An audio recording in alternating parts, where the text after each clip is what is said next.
Assalamualaikum Sobat Football United. Terima kasih yang mengikuti ngobrol live. Di sesi terakhir gue berbicara tentang raihan Manchester United musim ini. 1 musim Erik ten Hag, 2 final, 3 apa.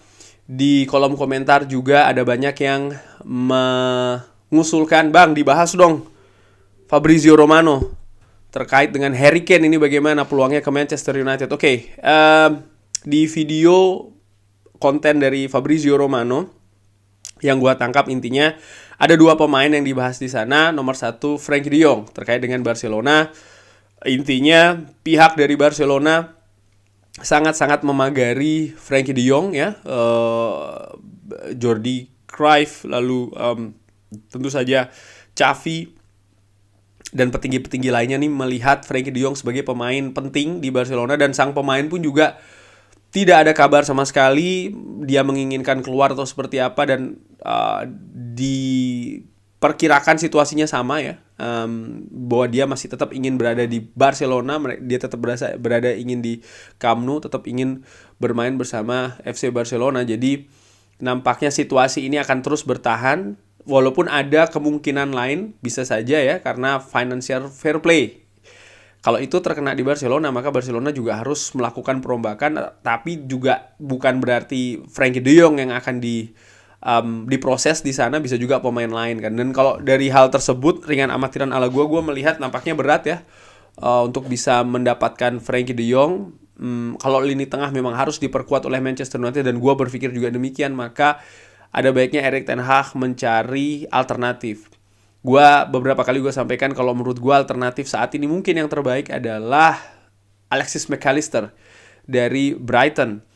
Dan ketika semifinal di Wembley, duetnya bersama dengan Caicedo gue pikir sangat-sangat luar biasa, bisa mendominasi lini tengah di pertandingan tersebut, memberikan kesulitan betul bagi lini tengah Manchester United untuk bisa mengimbangi ya bagaimana pergerakan kedua pemain ini, terutama Alexis McAllister, dan juga visi dia bermain menurut gua itu juga sangat luar biasa di lapangan tengah Brighton, dan punya pengalaman di Liga Inggris juga. Jadi ya menurut gua pemain ini komplit, plus pemain juara dunia, artinya mental dan karakternya juga bagus pemain ini. Dan dikabarkan oleh Fabrizio Romano di konten sebelumnya kalau sangat besar peluang McAllister untuk cabut dari Brighton. Ada beberapa tim ya yang berusaha untuk mendatangkannya, kabarnya Liverpool dan juga Manchester United yang terdepan. Kita lihat saja, tapi Frenkie de Jong nampaknya berat untuk meninggalkan Barcelona. Dan sekarang Harry Kane bagaimana? Situasi Harry Kane dijelaskan di video tersebut, dimulai dari apa yang terjadi di Tottenham Hotspur, di mana Tottenham Hotspur baru saja mengakhiri lagi-lagi ya kontrak dari atau situasi manajerialnya. Sebelumnya kan Stellini ini yang didapuk menggantikan secara sementara sebenarnya Antonio Conte, dan yang gue ikuti kabarnya kan memang Stellini ini hanya sebagai sementara sampai dengan musim ini selesai. Tapi dengan kekalahan telak di Newcastle, Stellini selesai, Ryan Mason yang mengambil alih. Jadi luar biasa apa yang terjadi di Tottenham Hotspur musim ini. Mereka ada 3 sosok manajer yang menangani, dan ini memperlihatkan sama seperti Manchester United musim lalu, bahwa ada sesuatu yang tidak beres, dan untuk bisa memperbaiki ini butuh waktu. Nah, saat ini belum jelas nih siapa yang akan menjadi manajer dari Tottenham Hotspur. Di video tersebut dikabarkan salah satu manajer yang dikabarkan juga punya peluang, yaitu adalah Vincent Kompany, yang saat ini menangani Burnley dan sukses membawa promosi ya kan. Salah satu calon lainnya Pochettino dikabarkan sebentar lagi atau punya peluang besar akan menangani Chelsea. Nah, situasi manajerial ini sangat berpengaruh ke Harry Kane, di mana Harry Kane akan bermain musim depan. Kontraknya akan segera berakhir. Harry Kane di usia yang sudah 29-30 tahun ini harus membuat keputusan. Di musim-musim sebelumnya tentu saja ada Jose Mourinho, ada Antonio Conte, 2 manajer sebenarnya yang punya nama besar terkait dengan trofi dan juga raihan gelar yang diraih ya kan. Tapi ternyata tidak bisa nih mengangkat Tottenham Hotspur untuk bisa ke level selanjutnya, untuk bisa mendapatkan trofi. Dan Harry Kane pemain ini yang bahkan Daniel Levy juga dikabarkan mengatakan kalau ya Harry Kane ini sudah menjadi legenda bagi Tottenham Hotspur. Sedang dipikirkan untuk dibikin patung ya kan di Tottenham Hotspur Stadium. Tapi tentu saja ada raihan yang harus dicapai dulu nih, yaitu adalah trofi. Nah ini bagaimana menurut gua? Ya, Harry Kane harus menentukan sendiri masa depannya. Apakah dia melihat Tottenham Hotspur ada peluang untuk bisa mendapatkan trofi atau tidak? Dan menurut gua realistis saja nampaknya berat ya melihat dari pilihan manajer yang akan menangani.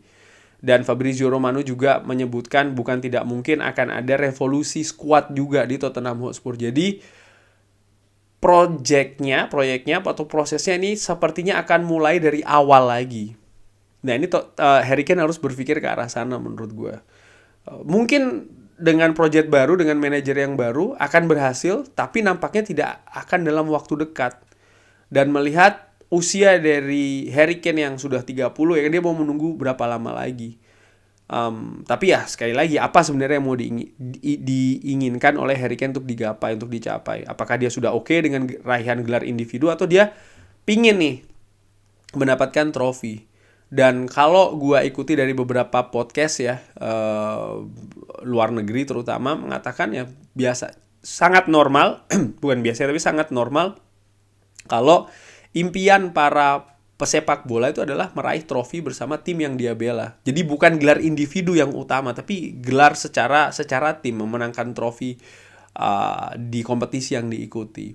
Itu yang ternyata yang lebih utama. Dan Harry Kane kalau dia memang ingin dilihat sebagai ya salah satu pemain yang lebih besar lagi, dia juga menurut gue harus menambah raihan koleksi juara bersama tim yang dia bela. Dan balik lagi kemana dia akan bermain, Manchester United disebutkan salah satu tim yang berpeluang. Fabrizio Romano mengatakan nama Harry Kane ini ada di daftar buruan Manchester United bersama dengan penyerang-penyerang lainnya. Sebelumnya ada Victor Osimhen juga disebutkan di sana kan, tapi Victor Osimhen nampaknya juga dikaitkan dengan Bayern Munchen dan sangat-sangat dekat ke Jerman.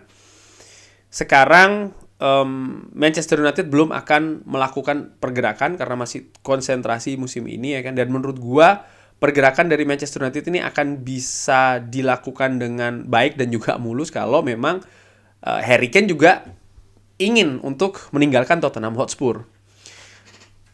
Dan kalau seandainya itu tidak terjadi, artinya Harry Kane tidak mengatakan dia ingin meninggalkan Tottenham Hotspur atau tidak, menurut gua kecil kemungkinan akan kemana ke klub lain. Karena Daniel Levy pasti akan memagari dengan lebih ketat lagi. Sehingga balik lagi keputusan ada di tangan Harry Kane. Bagaimana dia melihat ya di mana dia, apa yang ingin dia capai. Dan ini harus secara cepat diputuskan. Karena waktu akan semakin bergerak ya. Kontrak dia akan semakin mendekati akhir juga. Kurang lebih demikian sih update dari channelnya Fabrizio Romano terkait dengan Harry Kane.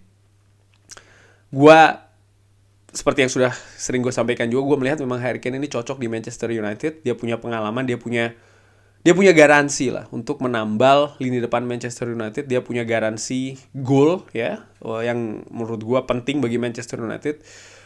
Musim ini terlalu mengandalkan Marcus Rashford, dan ya ini akan mendekatkan Manchester United dengan trofi ya, bisa jadi untuk musim depan dan juga persaingan yang lebih ketat lagi. Kurang lebih demikian bagaimana menurut Sobat Football United. Seperti biasa drop di kolom komen. Terima kasih sudah menyaksikan. Jangan lupa like, subscribe. Assalamualaikum warahmatullahi wabarakatuh.